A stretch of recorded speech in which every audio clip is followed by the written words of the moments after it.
అధికారంలోకి రావటమే తరువాయ సూపర్ సిక్స్ను అమలు చేసే బాధ్యత మాది అని చంద్రబాబు నాయుడు గారు చెప్పారు. దానికి గ్యారంటీ జనసేన పవన్ కళ్యాణ్ గారు కూడా ఇచ్చారు.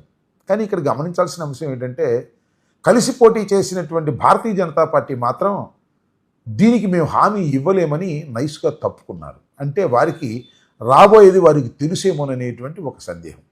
సరే, అది ఏది ఏమైనప్పటికీ చంద్రబాబు నాయుడు గారు ఊహకందనటువంటి మెజారిటీతో 4వసారి ముఖ్యమంత్రిగా ఆంధ్రప్రదేశ్కి ప్రమాణ స్వీకారం చేశారు.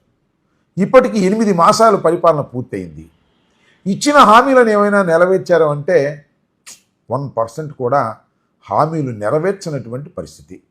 నెరవేర్చకపోతే నెరవేర్చకపోయారు, నెరవేరుస్తాను పలానా తారీఖు నుంచి అని చెప్పగలుగుతున్నారంటే అది చెప్పటం లేదు.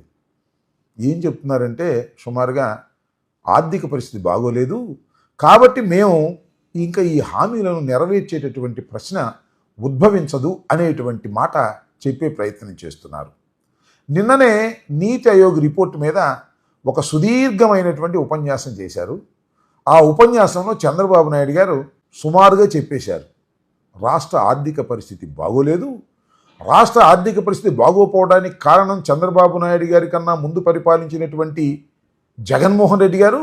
జగన్మోహన్ రెడ్డి గారు రాష్ట్రాన్ని సర్వనాశనం చేసేశారు, అన్ని వ్యవస్థల్ని కూడా భ్రష్టు పట్టించారు, కాబట్టి ఆదాయాలు లేవు, అప్పులైపోయాయి, కాబట్టి నేను ఇచ్చిన హామీలను నెరవేర్చలేను అని కొండ బద్దలగొట్టినట్టు చెప్పేశారు.